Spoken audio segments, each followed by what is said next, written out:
After our October 15th deadline for naming the additional 3 cities to complete our new league had come and gone with no related announcement, on October 17, 1959, in response to the threat or opportunity of the Senators jumping to Minneapolis, Bill Shea announced that he had been in touch with a friend of his in Washington, D.C. by the name of John Lane, also an attorney.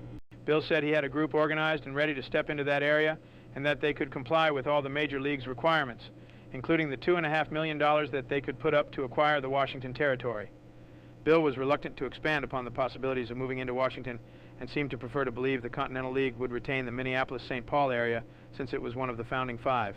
He strongly resented the publicized possibility that an established American League team would move into one or more of the Continental League territories. When asked if his mention of antitrust meant that he intended to file a legal complaint if the Senators jumped to Minneapolis, Bill replied that he didn't want to say anything about it right then and that he'd rather wait and see, not believing they would be so bold to do it. Bill suspected the entire talk of moving the Senators to Minneapolis, accompanied as it was in some quarters with talk of taking Houston into the American League by expanding to 10 teams. All of this, Bill thought, could have been designed to undermine the Continentals. It was Bill's contention that Commissioner Ford Frick and other baseball moguls were morally obliged to the Continental League now that they had sat at a conference table, obliged to show consideration to the Continental League and kept it apprised of any such developments.